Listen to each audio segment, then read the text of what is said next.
Nigerian youth took the wheel of history, rolling it with the aim of opening a new page. But eventually, October 2020 has gone down in history as a month of revolt.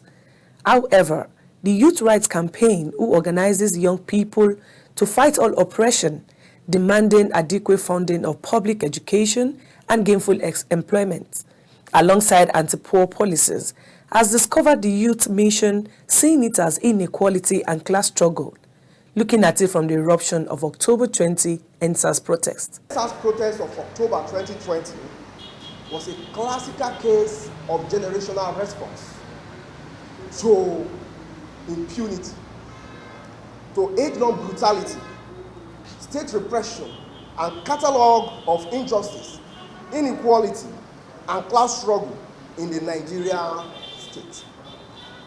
That particular 13-day struggle has been able to show that enough is enough.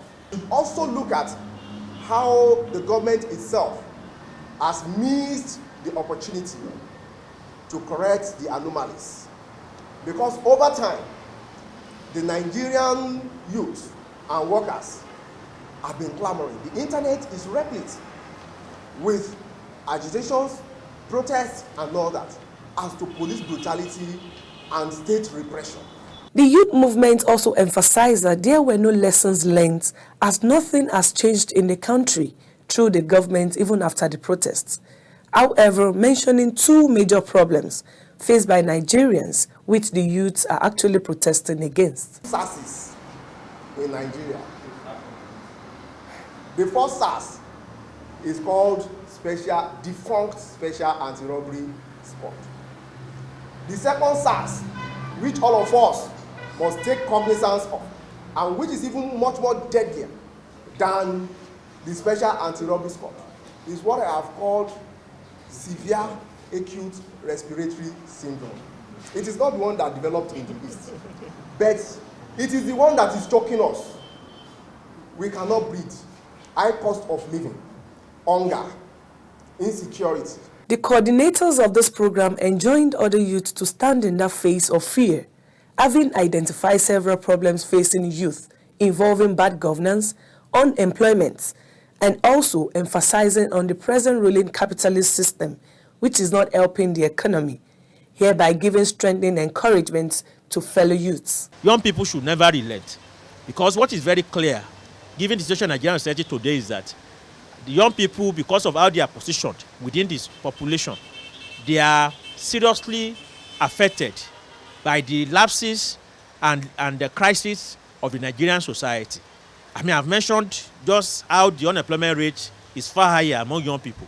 The same way that when it comes to public education and healthcare, young people are generally excluded. Many young people today, have no clear understanding and hope for their own future. And that itself is not only, leading to increases in additions to hard drugs and crimes. It's also one of the leading causes of the high suicide rate among young people today. There are prices for change. And as I always say, fear is meant to be used. You could be afraid, but you need to confront your fears. I won't say unfortunately, but I'll say it's part of life for man to struggle. When that struggle, is in front of you, you confront it. That's how you change, certain circumstances to become better. So yes, you talk and people may get killed, unfortunately, which is a terrible thing. People were shot at the toll gate, people died, people have lifelong injuries, some people had their limbs amputated, but it can't stop us from acting, because in the first place, nobody would have been on the streets if the society was good. If the country was working, nobody would have need to protest. And so the fear of being killed or maimed should be things that we guard against, but shouldn't be things that hold us back from fighting for what should be. Courage alone is not enough for revolution in Nigeria, but strategizing and developing new ideas, filling up the excesses of the present government. However, this social change can only begin from you and I. Prevail Kolade, KAFTAN News.